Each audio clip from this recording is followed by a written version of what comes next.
একই কে বাসন মাজছে ওই পুকুরের সামনে সুজয় চিৎকার করে উঠল। ওর চিৎকার শুনে ওর মা বাবা উপর থেকে ওই পুকুরের দিকে তাকিয়ে দেখলো পুকুরে আসলে কেউ নেই।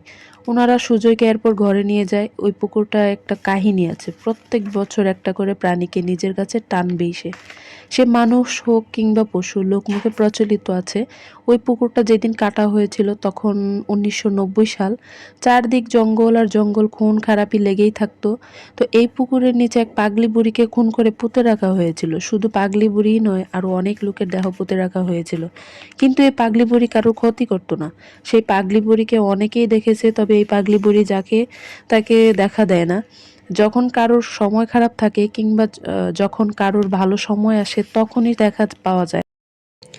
না জানি আমার ছেলে কেন দেখতে পেল ওই বুড়িকে। সুজয়ের বাবা ফিসফিস করে সুজয়ের মাকে বলল, কি জানি বাবা, আজকাল গভীর রাতে কুকুরগুলো ডাকতে থাকে। এই পুকুরের সামনে গোল হয়ে দাঁড়িয়ে সুজয়ের মা বলতে লাগলো, রাত অনেক হলো, শুয়ে পড়ো। তুমি যাও, আমি আসছি, ফিসফিসে উত্তর দিল সুজয়ের মা। পুকুরটা একেবারে শান্ত। এই পুকুরের কাছে অনেকেই অনেক কিছু দেখেছে, কিন্তু এইসব অলৌকিক জিনিস কারোর কোনো ক্ষতি করেনি। হঠাৎই শান্ত পুকুরটা প্রচণ্ড ক্ষিপ্ত হয়ে উঠল। 1 মাসের ভেতর কিভাবে ক্ষিপ্ত হলো পুকুরটা, সেই কারণ অজানা সকলেরই।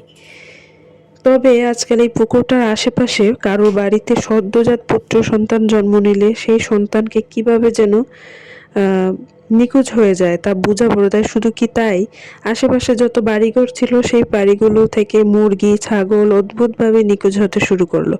কিন্তু কোথায় যে যায় তা ক্রমশ রহস্য হতে থাকলো। এর পিছনে যে অলৌকিক ঘটনা জড়িয়ে আছে সেটা কেউ বিশ্বাস না করে এটাকে চোরের কারসাজি বলে ব্যাপারটা উড়িয়ে দিল সকলে।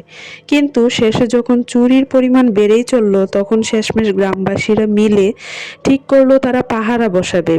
কথা মতো 2 জন পাহারাদার নিযুক্ত করা হলো। তাদেরকে গ্রামবাসীরা চাঁদা বাবদ প্রত্যেক মাসের শেষে কিছু নগদ অর্থ দেবে এবং বিনিময়ে তারা পাহারা দেবে।